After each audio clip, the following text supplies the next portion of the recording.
नमस्कार। एक छोटी सी कहानी।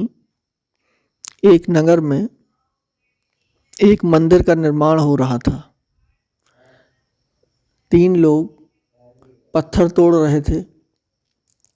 एक पत्रकार महोदय वहाँ पहुँचे और उनने पहले मजदूर से पूछा, भाई क्या कर रहे हो? वह तो बड़े गुस्से में था, तो उसने गुस्से में जवाब दिया, दिखाई नहीं दे रहा, पत्थर तोड़ रहे हैं। हमारे तो भाग्य ही फूटे हैं जो हमें ये काम करना पड़ रहा है। जब दूसरे मजदूर के पास पहुँचे, वो भी पत्थर ही तोड़ रहा था। उससे पत्रकार ने पूछा कि भाई क्या कर रहे हो? उसने कहा कि भगवान का मंदिर बन रहा है और मुझे मजदूरी मिल गई, मेरे लिए इतना बहुत है, मैं पत्थर तोड़ रहा हूँ। तीसरे व्यक्ति के पास पहुँचे, जब उनसे पूछा भाई क्या कर रहे हो?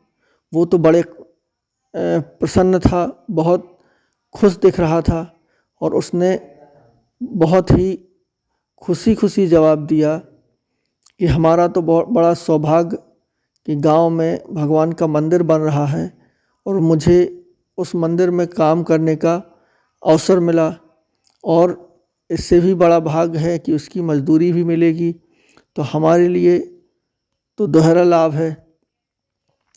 कहने का भाव यही है कि कोई भी स्थिति मनुष्य का सुख और दुख परिस्थिति पर निर्भर नहीं करता, बल्कि उसकी सोच पर निर्भर करता है। उसी परिस्थिति में एक व्यक्ति बहुत खुश रह सकता है और उसी में दूसरा व्यक्ति दुख का अनुभव करता है।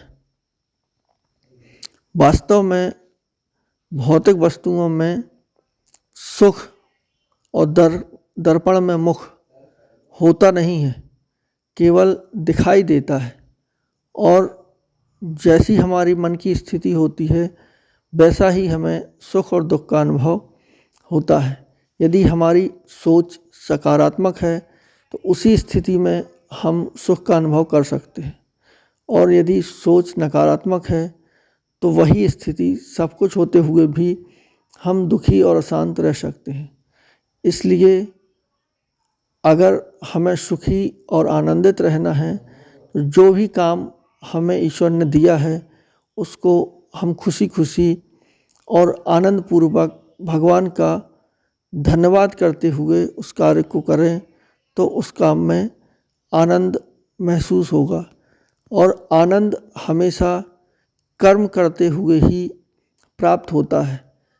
सुख और दुख दोनों अपोजिट हैं। सुख का विपरीत या अपोजिट दुख है और दुख का अपोजिट सुख है, लेकिन आनंद शब्द का कोई भी अपोजिट नहीं होता, क्योंकि आनंद हमेशा क्रिया के साथ जुड़ा होता है। काम करने समय ही आनंद की अनुभूति होती है, आनंद मग्नता जिसे कहा जाता है।